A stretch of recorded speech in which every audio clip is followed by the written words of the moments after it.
So if you guys watch TV, you guys know who Cake Boss is, aka Buddy Velastro. I hope I'm saying his last name right. Sorry. But I recently saw I was watching Rachel Ray the other day. I know, cooking channels. I know. Anyway, I was watching Rachel Ray, and a segment came out. About him making his no fail cream cheese, and I was like, I've made one time cream cheese and it failed. It literally was too sweet and it was really like gummy. So I followed his recipe and this is what happened. Right now I'm making the frosting from the Cake Boss recipe, and all you need is 2 sticks of cream cheese, 1 stick of butter, and 2 cups of sugar, and then basically what you do is you mix the butter and the sugar until it creates a paste, and then you add the cream cheese, and then Buddy says that you're supposed to like, it's supposed to be like lemonade. You're only supposed to mix it until the sugar doesn't feel grainy inside the frosting, and then you should stop because then it's gonna come out nasty and probably soupy. In the video he says that you should use quality butter, and I got this at Target and it was way out of my budget. This was literally 4 little sticks was like $4.99, which is way out of my budget because my budget is $2. While I was mixing this, a chunk of butter flew and I have no idea where it went. So now I'm gonna add the sugar. This is 2 cups of sugar, and if you guys don't have powdered sugar like I don't, this is a really good tip. If you put the sugar in your blender, right now I'm using the Magic Blender or the Nutri Blender, whatever, and you put a tablespoon of cornstarch, you basically have homemade powdered sugar. This is as close as I'm gonna get it to. It kind of looks like ice cubes that have been like shaved really fine. So now I'm gonna add vanilla. The recipe didn't call for vanilla, but vanilla makes anything taste better. And I'm also gonna add a little bit of salt because the salt makes sweet things not as sweet. So yeah. So this is what the frosting looks like, you guys, and it's so good. I literally tasted it because who has time to make cupcakes and then try it on a cupcake? Not me. So if you guys are wondering what this tastes like, it literally tastes like a cheesecake without the graham cracker crust. And now the one thing that I really don't like about it, it's that it's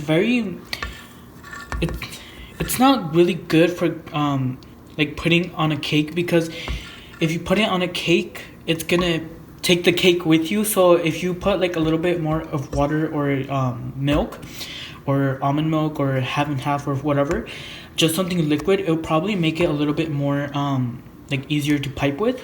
So let me tell you guys a little something. So while I was frosting these cupcakes right here, they were so hard to pipe out of this piping bag with this little tip on. So what I ended up doing was putting the frosting in another bag and squeezing it out without a tip because it was so hard, you guys. I had to put so much pressure that the bag would have like popped. So this is the piping bag that I'm using, and look how hard it is just to pipe out. Like, the bag is barely even. I'm putting so much pressure, you guys, on this thing. It's literally impossible to get anything without the bag popping. So I did want to say this before I leave. The amount of cream cheese that it makes, it's enough to frost probably about like 30 something cupcakes. I think I made like 12 and had so much left over. So keep that in mind. This is what they look like, you guys. I made more, but I had to give them away because it's just too much for us.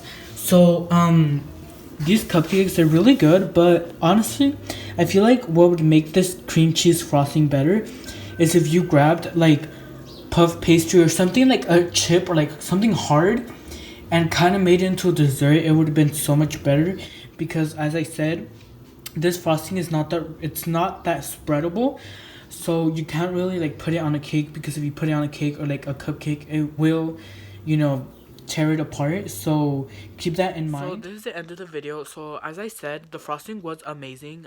It had a really nice flavor. I did add more vanilla because the recipe didn't have any, and as I said, the cream cheese was not that spreadable, so it's not that good for cakes.